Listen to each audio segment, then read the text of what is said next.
Hi, this lesson is going to go over the main GI tract organs in your body, and that basically means the hollow organs that food passes through. All right, so we're going to go over the key organs as well as their functions in your mouth, pharynx, esophagus, stomach, small intestine, and large intestine, and anus. All right, so this part you don't have to write into your notes, but just as a reminder, there are two main divisions of your digestive system, the GI tract and your accessory organs. We're going to go over the accessory organs in a separate lecture. So today we're just going to mainly go over the GI tract, also known as the alimentary canal, also known as your main digestive organs. All right, this one you also don't have to write down. It's just a quick recap, just reminding you there's two forms of digestion, one called mechanical and one called chemical. Mechanical refers to breaking down physically your food into smaller bits, and chemical means breaking down the bonds inside your food to convert them into tinier molecules. Sometimes I'm going to refer to chemical and mechanical digestion done in your various GI tract organs. So that's just what I mean by that. So again, you don't have to write this down because it should be in your notes from the intro. All right, so this is where your notes start. We're going to go over each GI tract organ individually and elements found within each GI tract organ.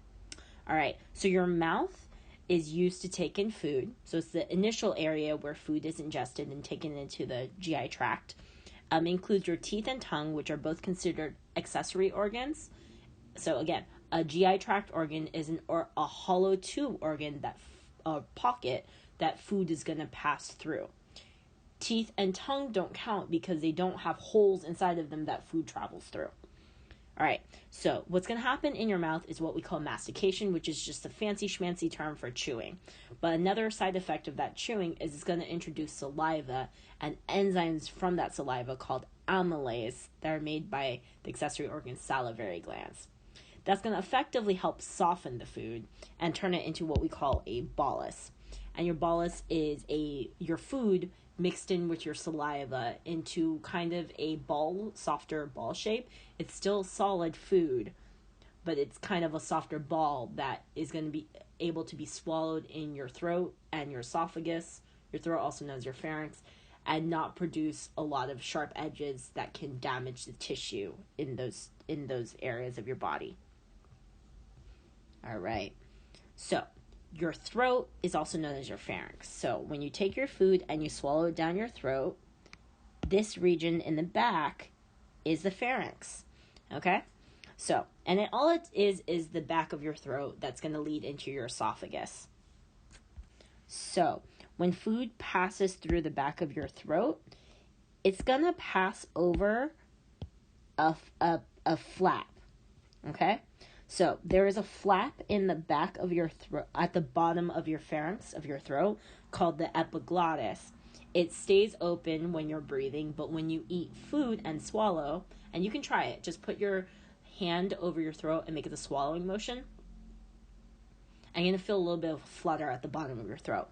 What happens is your epiglottis, like a doorway, flips down and slams shut over your airway to ensure that your food that you're swallowing only goes down the back esophagus. And that tube of your esophagus leads from your throat into your stomach to ensure food doesn't accidentally go into your lungs. All right, so I didn't provide a picture of the esophagus in these notes, which is my mistake. So I'm just going to quickly show you the picture of the esophagus from the title slide and then move back here. So just reminding you, your esophagus stretches from here down to your stomach. So this tube right here. All right. So your esophagus job is to take that solid chewed ball of food and deliver it from your throat into your stomach. All right. So it's going to push. It's got muscles all through your esophagus, and it's going to help push your food into your stomach. So it's going to do it one of two ways: peristalsis or segmentation. They're really similar in the motion. So imagine you squeezing a tube of toothpaste. When you squeeze your toothpaste so it all ends up on one side towards the top of your tube, it's just a smooth directional motion, so everything's pushing forward, right? That's basically peristalsis. Segmentation is what happens when you don't push your tube of toothpaste correctly. So like you squeeze it in the middle a little bit off. So some of it pushes forward, but some of it pushes backwards. It's still the same squeezing motion, but it's creating a little bit of mixing as your food is moving a little bit forward and a little bit backwards. So both are caused by the same ripple of muscle movement along your esophagus or any other tube-like organ. So both of these are done in your esophagus and small intestine.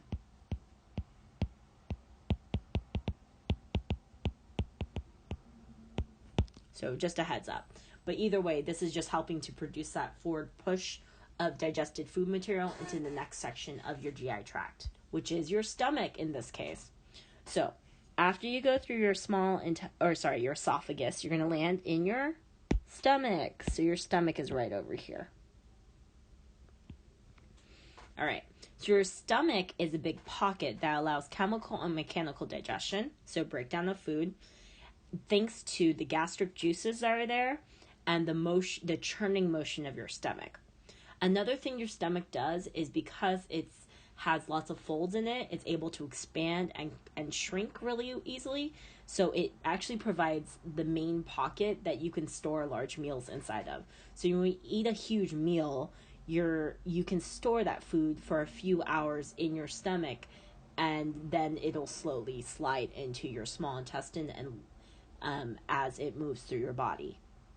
Okay? So food takes about 2 to 3 hours to move from the stomach into the rest of your body. Now, one of the other things is your bolus that was kind of a solid food ball is now, once it reaches that stomach acid and the gastric juices, it's going to help liquefy that bolus into a slurry, into kind of a terrible smoothie. And we call that terrible stomach smoothie chyme. CHYME. So what's helping to turn that bolus into chyme? The gastric juices do that. And the gastric juices has multiple parts of them. So one of the things it has is something called hydrochloric acid, which is the chemical that actually makes it acidic, your stomach acid.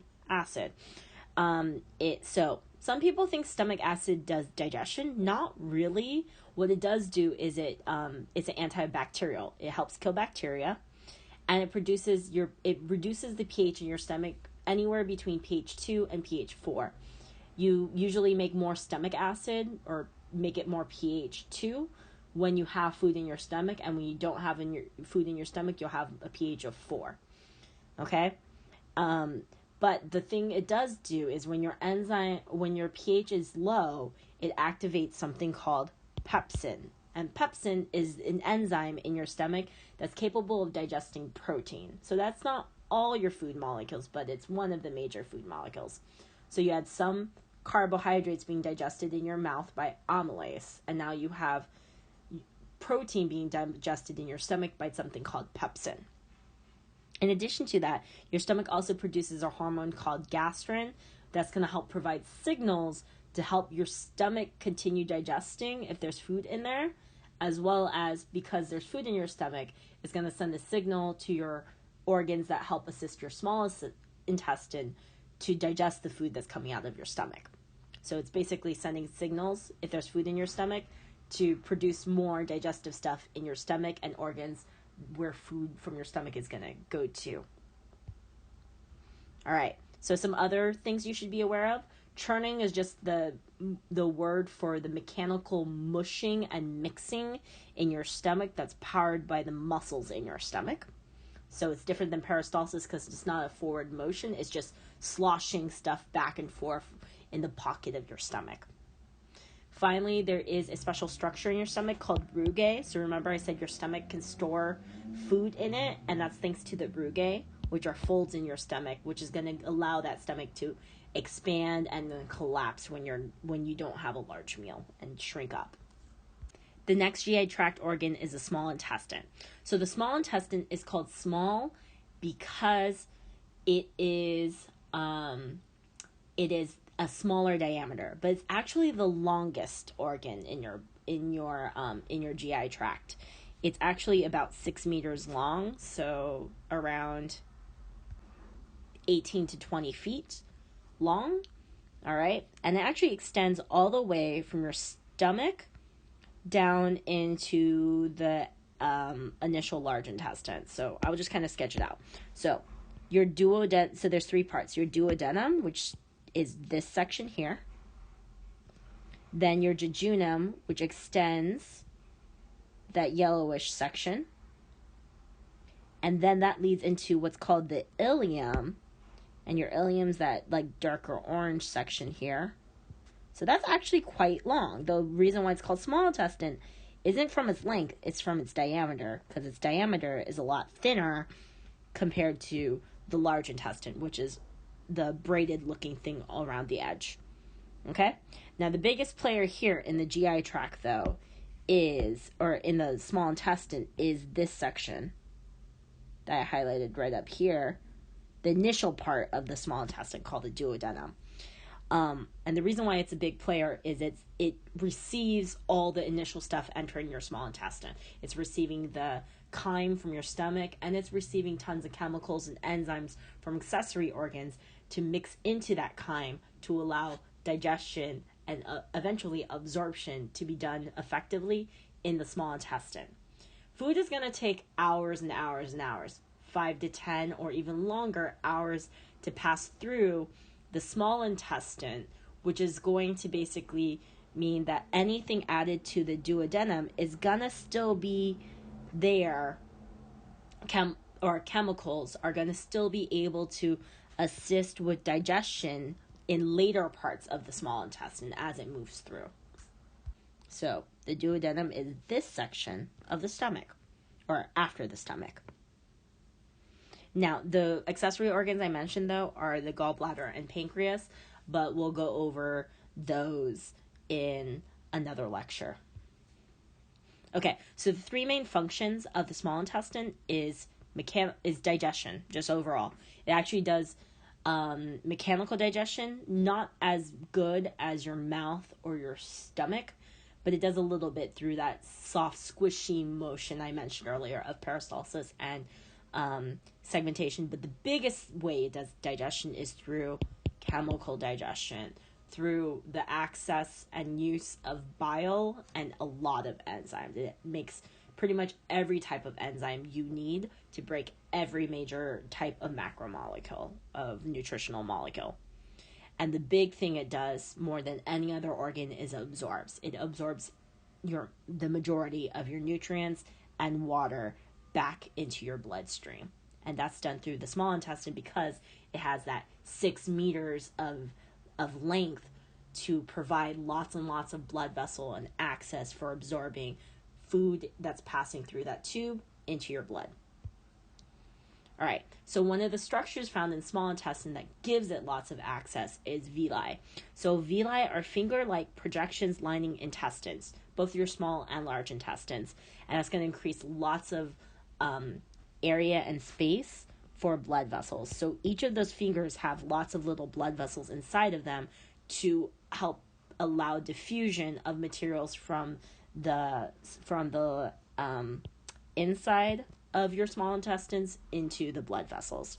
So it's going to absorb all your nutrients now that they're broken down into monomers. So proteins are now amino acids, carbs are now glucose, lipids are now fatty acids, and get that water.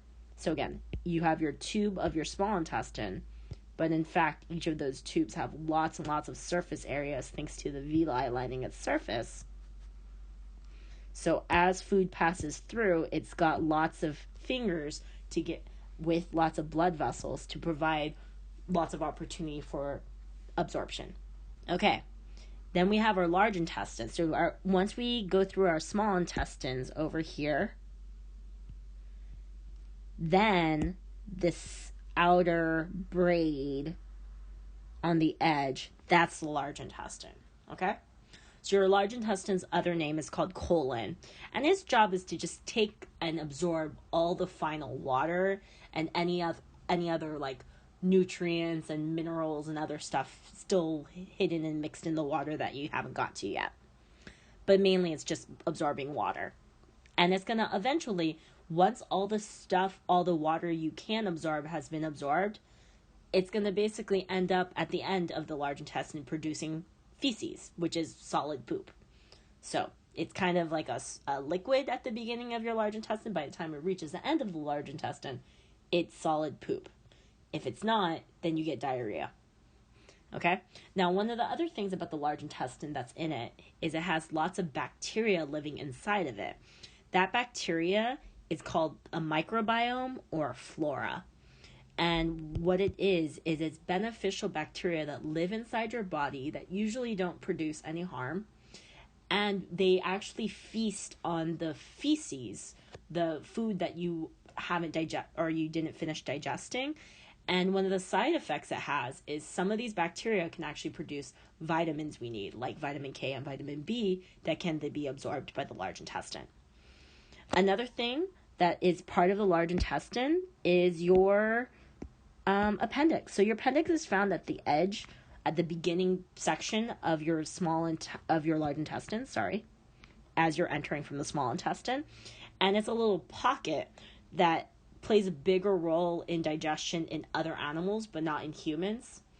But one of the things about this appendix, though, it does hold a little bit of bacteria that can be used to help replenish your flora if needed. So if you lose your appendix, if you get something called appendicitis, it's not the end of the world. You do have bacteria in your large intestine, but it does help assist the health of the bacteria in your large intestine. Finally, at the very end of our large intestine, we have a little pocket here called the rectum.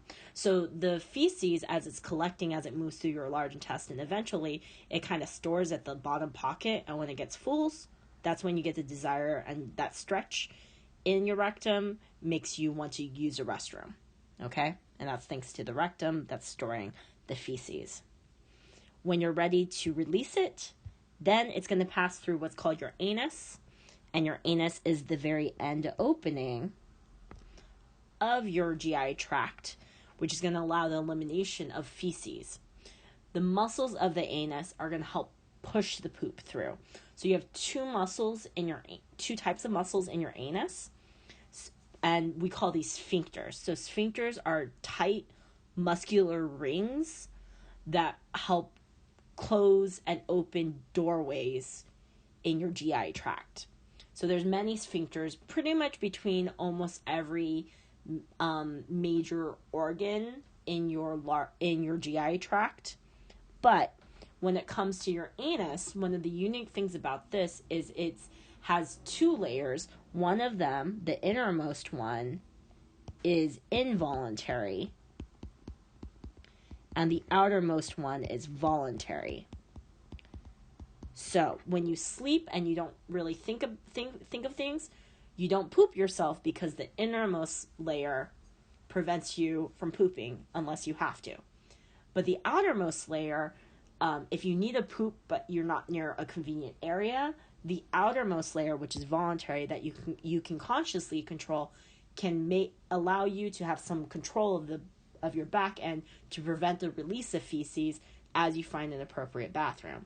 Evolutionary, this is kind of important because if you're in an area where you need sanitation or there's a predator and you don't want to release anything to attract a predator, this is going to prevent defecation when it's inappropriate. Defecation is the fancy word for pooping, if you recall. All right, so key takeaways. I'm going to rush through this, okay? So we have our mouth, which produces the saliva and allows chewing or mastication to produce that bolus. That softer bolus is then going to allow food to pass through your throat or pharynx and then pass your epiglottis into your esophagus. The muscular rippling down your esophagus to push that food into your stomach is called peristalsis and segmentation. In your stomach, you're going to have that mechanical digestion through churning and chemical digestion through the gastric juices like the hydrochloric acid and pepsin enzyme. But the majority of chemical digestion is done in your small intestine thanks to all the enzymes and bile that's produced by the accessory organs nearby. And because by the time it reaches the small intestines, you are down to the tiniest molecule that's capable of being absorbed, your small intestine is doing the majority of absorption of nutrients and waters. Your large intestine absorbs the final 10 to 20% of water that's in your digested food, as well as has bacteria in it that allows it to produce some critical vitamins you may need. And your large intestine has an appendix in there that's going to help produce the bacteria or that populate your large intestines to help assist with the making of those vitamins. And finally, the final area that food exits is through the anus, and that control of your anus is via special sphincters called the anal sphincter. All right, so that concludes the notes for this lesson. Move on to any other work you have. Bye. Hi, this